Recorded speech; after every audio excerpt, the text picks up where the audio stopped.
Jewell, maybe talk a little bit as a 1 seed. How do you maintain a focus no matter who you play, and not so much overconfidence, but maintaining a level? How do you guys do that? I think we just got to come in as a team and focus on our goals and what we want to accomplish, and it's just another game for us, and we just focus like any other game, and we should be fine. Right here on the left. Natalie, could you talk a little bit about what it takes to be able to handle the challenges of the road and the challenges of a quick turnaround? I think it's all about your mental approach and how you take a day-to-day basis. We have a day in between to kind of refocus and to look forward to the next team in Iowa. And I think it's about how we take this day and how we utilize this day. Coaches do a great job of doing the scouting report, and so we're going to look over it today and just kind of prepare for tomorrow. It's just, Iowa has a home court advantage here. Everyone knows that, and I think we've played a lot of great away games this year, and I think it's just about focusing on what we're going to do and how we're going to play, and just trying to take the crowd out of it. Second row middle. In general, what challenges does Iowa provide? The team? Yeah, other than the home court. Oh. Natalie, go ahead and take that question. Okay. Iowa have a couple shooters. They have some big post presence. Overall, they're a very smart team. They run a motion offense, and it's just about playing team defense. And it's like a shell drill for us, so making sure that we're sticking true to our principles and playing great defense. Right here on the front left. For either one of you, when you either watch the other women's games or when you watch the men's, do you ever root for the underdog? You're a 1 seed yourself, but do you guys get caught up and root for the underdogs like anybody else? Jewell, please take that first.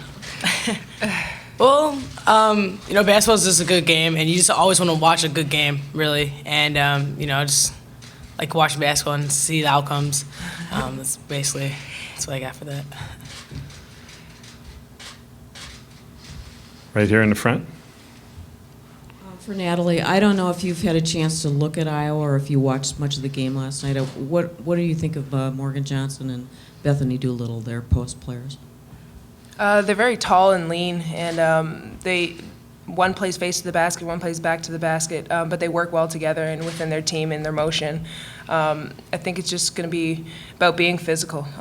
Iowa's physical, we're going to play physical, and it's just about who outthinks their opponent, basically. Both are very smart teams, and it's just who's a step ahead. Front center. Jewell, you dealt with Butler and Newsom yesterday, and now you're going to have a tandem of Dixon and Logic and Printy. What do they kind of challenge you defensively compared to Tennessee Martins? They're all good guards. They all can shoot the ball really well. Samantha Logic is a really good passer, so just containing the ball, definitely with her. I think just being able to stay to our principles and our defense, and we'll see where that takes us. Tomorrow's an 8:30 game. It'd be 9:30 your time. What do you do during the day, and how do you stay sharp for such a late game? Natalie, please take that first. I think we played some big Monday games this year, so we had some late games already. It is a long day. Game days are always long day when you have night games, but I think it's just about getting your feet up, resting, watching some film, just spending some time, just relaxing and mentally preparing for the game. You don't want to get too relaxed where you're just sitting around and all day, but I think it's the same approach that we've had for other night games. So. Jewell, on Sunday, what did Coach talk to you about during the game about identifying shooters, and can that carry over to playing Iowa? Just know where the shooters are, talking, communication, making sure we find them in transition. Always have a hand up, and like I said, to stay with our principles of defense, and it really comes down to our 20 seconds of D. We always worked on in practice, and that will transfer over in games.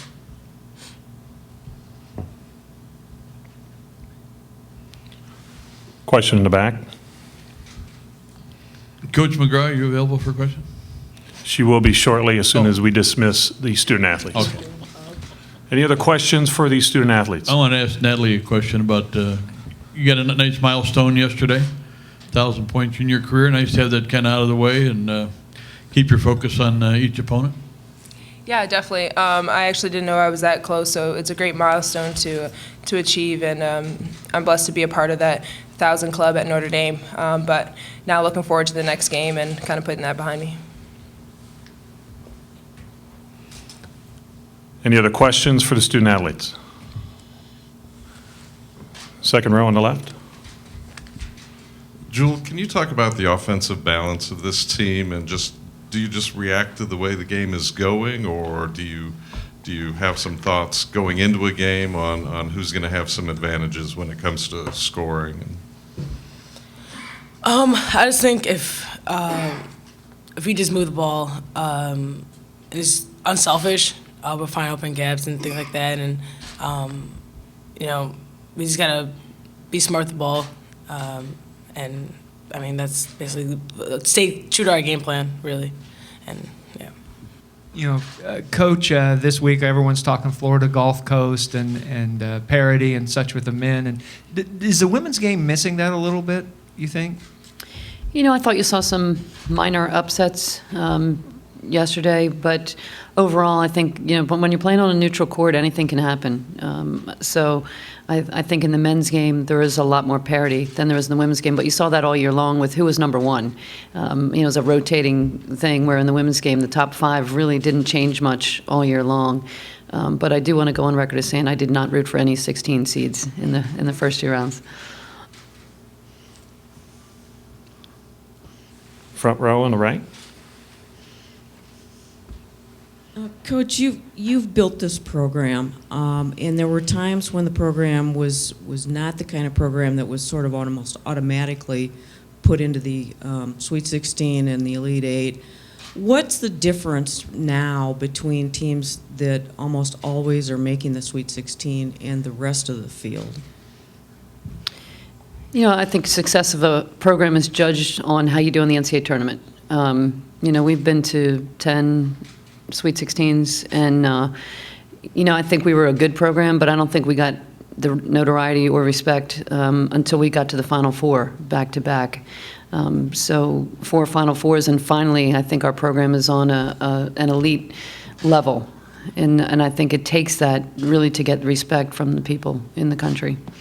What sort of players do you have to have different kinds of players than the sort of middle ground teams? What makes that difference? Yeah, they have to be better, I think our recruiting has definitely changed, and we're getting more McDonald's All-Americans on our team. You have some special players like you have with Skylar, but you have to have good players around them with Kayla McBride and Natalie Achonwa and Jewell Loyd, and you have to continue. The recruiting that's the lifeblood of the program. You have to continue. It's a job that is 24/7, 12 months a year, never ends. You go from one class to the next, and you have to continue to bring in elite level players in order to sustain that. But for us, it's always been about chemistry more than talent. And there are some top players in the country that we don't really want on our team. We want kids that are going to fit in, play well together, and be unselfish and team-oriented. So for us, it's a lot more about the fit of the player than where they're ranked. Front right. Go ahead, right here.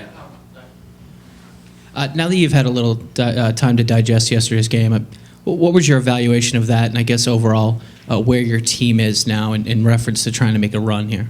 Yeah, offensively, we were on. We shot the ball extremely well. 8 turnovers in the game, and I thought it a very, very good game considering we hadn't played since I think it was 11 days since our last game. So I thought we'd be a little rusty, but we really came out and looked sharp. So I was really pleased with that. Defensively, our team defense has gotten a lot better. I think that Butler had just an outstanding day against us, but we still managed to win by 30 and hold them to 60 points. So overall, I was really pleased with the rebounding and the defense. With the exception of some individual parts on Butler. Front left. Excuse me. Coach, you have a young lady who grew up here nearby in Des Moines, and can you talk about Markeisha and what you see for her in the future and her role with your team and maybe her development, how it's gone? She plays a really big role for us. She comes in behind Natalie Achonwa. She's playing some quality minutes. She played quite a bit in the Big East Championship game against Connecticut when Natalie got in foul trouble. She's a steady presence in the lane. She's really smart. She works extremely hard, wants to be good. She's very, very coachable, and I think she's improving dramatically. She has been a defensive, physical player for us. She's the best screener on our team. The guards love playing with her because she sets a great screen. She's the one that is not afraid to bang inside, and I think she's got a really bright future with us. Second row in the middle. Just kind of going off her question, is it more difficult to sustain being an elite program rather than getting there? And do you see any up-and-coming programs you see challenging Connecticut, yourselves, Stanford, Baylor, et cetera? I think it is difficult to sustain. I think you get there, we got there in 2001, and it took us a little while to get back. And we went to a few Sweet 16s in there, but it wasn't quite at the level we wanted to be at. So I think we're back there now because of our recruiting. And I think you are seeing a little bit of a changing of the guard. I think when teams are able to win at Connecticut and win at Tennessee, I think you can see that the two marquee programs in women's basketball are being challenged a lot more frequently now. And I think that around the country, with the leagues changing, I think that's going to change things. I think, with us going to the ACC, it'll be interesting to see how the new conference with Connecticut fares. And, I think the ACC will be a really strong league for us, and hopefully that will become the best league in women's basketball. Back left. Coach, could you talk about the evolution of this year's team? You had to replace 3 starters from a year ago. You had 3 freshmen coming in and another player that hadn't played the year before. It's been a phenomenal growth from the early part of the season. Could you talk about the depth and the strength and the quality of the team from top to bottom in the course of the season? We had a lot of questions coming into the season, losing 3 really good players, 3 starters, 4 seniors, 2 in the WNBA first round. So we had a lot to replace. And we started talking about that in April and what we needed to do to replace them. Natalie Achonwa has made some great strides in helping us do that. Kayla McBride, we knew was going to be a great player, but having an All-American year, and I think has really solidified her spot nationally. But you have freshmen coming in that are untested. They're great players in high school, but you don't know how they're going to react in the college level, at this level especially. And Jewell Loyd had a phenomenal season, Rookie of the Year, one of the best freshmen in the country. Madison Cable, probably a surprise player for us. Coming in after an injury last year, didn't allow her to play as a freshman, gave us great minutes and continues to give us great minutes. I think Michaela Mabry gave us great minutes off the bench. So our freshmen really contributed quite a bit, along with Ariel Breaker, I think kind of an unsung hero for us. So I think our players have really developed throughout the year. They've gotten better, they've gotten more confident, and I think we're growing as a team. Front right.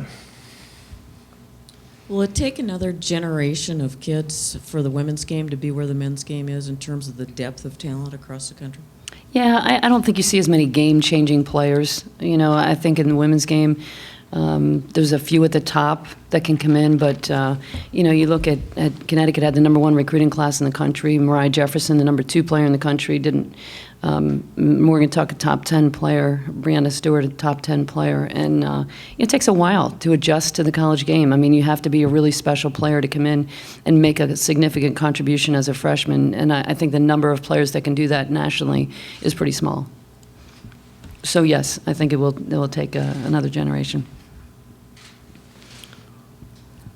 Middle. Coach, can you talk about, this is kind of the scenario you didn't want, was playing a home team in the second round. What are the pitfalls of that for you guys? Well, I think we've been road tested. We're battle tested. We're undefeated on the road, and so that's kind of the message we're sending our team. We've gone to Connecticut, we've gone to Tennessee, we've gone to a lot of tough places on the road. So we know what that's going to be like. The crowd's going to be against us. There are going to be a lot of people cheering against us. You would hope that we get some more Notre Dame fans out there tonight to balance that out. But we're ready to go. Question in the back.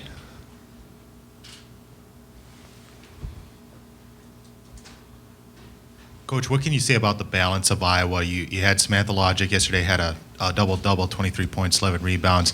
Melissa Dixon hit a couple of big three-pointers to get them back in the game. What can you say about the balance of Iowa, and how is that going to be a challenge for you guys? Yeah, Logic had maybe the best game of her season so far. A double-double is a fantastic accomplishment for a guard to have, and she played extremely well. I think she's the key to their team. Her assist-to-turnover ratio is really impressive. She runs the team. She's a smart player, makes them better. You know, I think that she is definitely somebody that's a challenge for us. You have Printy and Dixon with great three-point shooting ability, so you got to go out and guard on the perimeter, and then you have the inside presence. So they've got a really good balanced team. They have. I don't think you can leave anyone to go double anyone else. I think you have to really play them straight up. So I think it's a challenge for us defensively. Front center. Coach, Skylar was just warming up, stretching yesterday, and fans from Iowa and Miami came and just took pictures of her stretching. She has 300,000 Twitter followers. What has she meant to the overall game of women's college basketball? Not just maybe Notre Dame, but the game in general. I think she's the face of women's college basketball, and it's been great for women's basketball because we're attracting a fan base that we never had before. People in the entertainment industry are watching our games. The casual fan is now tuning in to see what Skylar's going to do. She's got the Headband Nation following her. I think she's done great things for the game, and I think the WNBA team that drafts her is going to hit the jackpot because they're going to see a rise in ticket sales, community, wherever they go. And every game we went to this year, we had probably set an attendance record for most of the places we went because people just want to see Skylar, and she gets a bigger cheer from the opponents than anybody. And usually, you know, you would expect some boos in that, but she really is very well respected nationally, and it's been a great thing for women's basketball.